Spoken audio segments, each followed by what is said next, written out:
এরকম সামনে ঘুরে এরকম কানের নদী বরাবর দুটি হাত হাজরে আসওয়াদের দিকে দিয়ে আল্লাহু আকবার বলে আপনি চুমু খাবেন। রহমতের নবী বলেছেন আপনার জীবনের গুনাহ ওই পাথর চুষে নিয়ে যাবে। সুবহানাল্লাহ। সম্ভব হলে সরাসরি চুমু দেখতে পারাতেই উত্তম। তাওয়াফ শুরু হলো। তাওয়াফে তাসবিহ করবেন বেশি বেশি। আল্লাহর হাবিব বলেছেন তাওয়াফকারীর প্রত্যেক পদক্ষেপে আল্লাহ পাক একটি গুনাহ মাফ করে দেন, একটা নেকি লিখে দেন। আরেক বর্ণনায় এসেছে কোন দাস যদি কেউ মুক্ত করে, একটা দাস মুক্ত করার সওয়াব আল্লাহ একজন তাওয়াফকারী আমলনামায় লিখে দেন।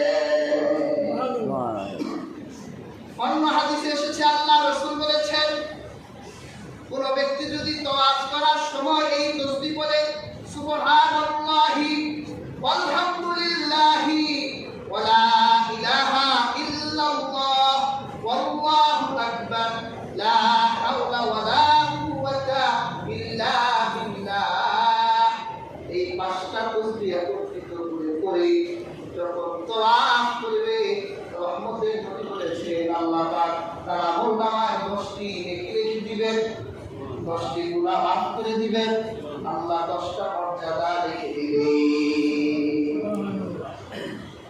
যদি এই দোয়াটা করে সে তাওয়াফ করে রহমতের নবী বলেন সে যেন আল্লাহর রহমতের রশির ভিতরে পা নাড়াইয়া ঢেউ উঠাই দিল। যেমন সে পানির ভিতরে পা নাড়াইয়া ঢেউ উঠায়। আর হাজির 7টা চক্কর দিতে হয়। এই চক্করগুলো একদিকে হাজরে আসওয়াদ, আরেকদিকে মাকামে ইব্রাহিম, এই পাশে রুকনে ইরাক আর এই পাশে রুকনে ইয়ামিন। এই রুকনে ইয়ামিন যখন শেষ হয়ে যায়, রুকনে ইয়ামিন থেকে হাজরে আসওয়াদের মাঝখানের এই জায়গাটার নাম হলো তওবার জায়গা। সুবহানাল্লাহ। এই জায়গায় আপনি আল্লাহর কাছে যা তওবা করবেন আমার আল্লাহ আপনার তওবাকে কবুল করে নেবেন। সুবহানাল্লাহ। 7টা চক্কর দিতে হয় তওয়াফ। আপনি 7টা তওয়াফ করার পর আপনি এই সাইডে মাকামে ইব্রাহিম যে আছে, আপনি মাকামে ইব্রাহিমকে সামনে রেখে পেছনে চলে গিয়ে আপনি 2 রাকাত নামাজ আদায় করবেন। সুবহানাল্লাহ। আল্লাহ কোরআনে বলেছে ওয়াত্তাখিযু মিন মাকামি ইব্রাহিমা মুসাল্লা। আল্লাহ মাকামে ইব্রাহিমকে নামাজের মুসল্লা বানিয়ে দিয়েছেন। বেয়ার হাজিরিন, এই মাকামে ইব্রাহিমের পাথরটাও জান্নাতের পাথর। এই পাথরটা আল্লাহ ইব্রাহিম নবীকে দিয়েছিলেন।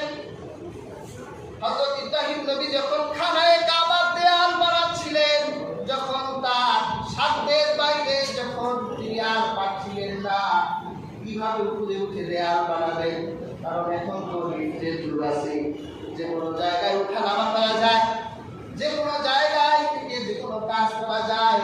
হযরত ইব্রাহিম নবীর আমলে তো এত প্রযুক্তি ছিল না। আমার আল্লাহ এই পৃথিবীবাসীকে প্রথম থিওরি দিলেন ইব্রাহিম নবীর মাধ্যমে। আল্লাহ বেহেশত থেকে মাকামে ইব্রাহিমের পাথর পাঠালেন। হযরত ইব্রাহিম মাকামে পাথরের উপর দাঁড়ালে মাকামে ইব্রাহিম পাথরটা তাকে তার প্রয়োজন অনুযায়ী তাকে আকাশে তুলতে তিনি কাবার ভিত্তি তৈরি করতেন। সুবহানাল্লাহ। এই পাথরটা আজ আল্লাহ গোটা পৃথিবীর বিশ্ববাসীর জন্য রেখে দিল। সুবহানাল্লাহ। বেয়ার হাজিরিন, 2 রাকাত নামাজ সমাপ্ত হয়ে গেলে এই দিকে সাফা পাহাড় আছে। আল্লাহ কোরআনে বলেছে ইন্নাস সাফা ওয়াল মারওয়া মিন শাআইরিল্লাহ। সাফা আর মারওয়া পাহাড় হলো আমার আল্লাহ শিয়ার, আমার আল্লাহ চিহ্ন। সুবহানাল্লাহ। এই 2 পাহাড়ে 7 বার দৌড়াতে হাঁটাহাঁটি করতে হয়, একটু দৌড় দিতে হয়, কারণ এই পাহাড়ে আমার আল্লাহ ইতিহাস লিখেছেন। হযরত ইব্রাহিম নবীর স্ত্রী যখন হযরত ইব্রাহিম নবী তার স্ত্রীকে এই নির্বাসনে এই সাফা পাহাড়ের পাদদেশে যখন রেখে গেলেন, হাজির এই এলাকাটা তখন জনমানবহীন প্রান্তর ছিল, চারিদিকে কোনো মানুষ ছিল না। যেদিকে তাকায় শুধু মরুভূমি ছাড়া কিছু দেখা যায় না। এই জায়গায় ইব্রাহিম তার স্ত্রী আর সন্তান ইসমাইলকে রেখে যখন চলে যাচ্ছিলেন, হাজেরা বলল, আপনি আমাকে জনমানবহীন প্রান্তরে রেখে যাচ্ছেন, এটা কি আমার আল্লাহ চাওয়া? ইব্রাহিম নবী কথা বলতে পারছেন না, ইশারায় বোঝালেন যে হ্যাঁ, আল্লাহ তোমাকে জনমানবহীন এই প্রান্তরে রেখে যেতে বলেছেন। তখন হাজেরা এমন তাকওয়া আল্লাহর উপর রাখতে, ঠিক আছে স্বামী আপনি চলে যান, যদি আল্লাহ আমাকে এখানে রাখার নির্দেশ দেন তাহলে আমি আল্লাহর উপর ভরসা রাখলাম, আমার কোনো ভয় নাই। সুবহানাল্লাহ। তোমার মতো মালিক যাদের আছে, বিপদ বালাই তুচ্ছ তাদের কাছে, তুমি আছো যার তার কাছে, যা কিছু সবই নগণ্য, আমি ধন্য শুধুই তোমার জন্য। আমার আল্লাহর মতো মালিক যার আছে তার কোনো ভয় নাই। হাজেরা কোনো ভয় আপনি তার মনে ভিতর রাখবেন না।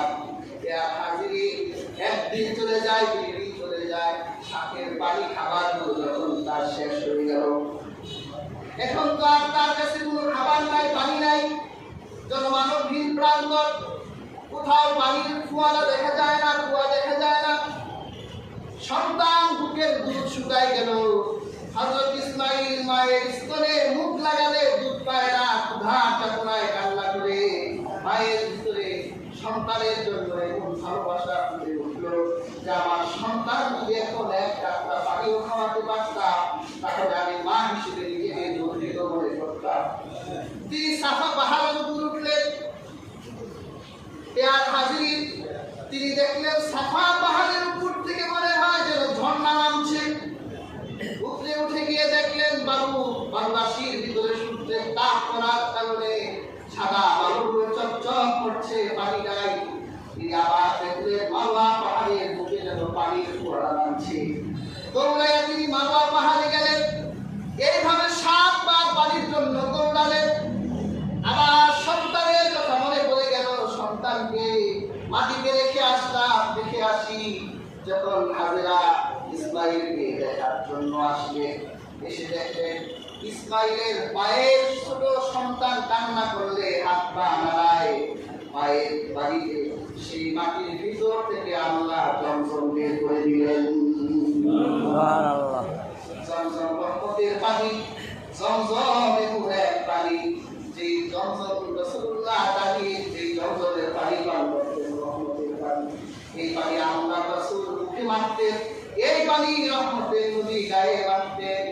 হযরত হাজরা দেখলো পানির ফোয়ারা, খুশি হয়ে গেল যে আমি আল্লাহর উপর ভরসা রেখেছি, আমার আল্লাহ আমার জন্য পানির ব্যবস্থা করে দিলেন।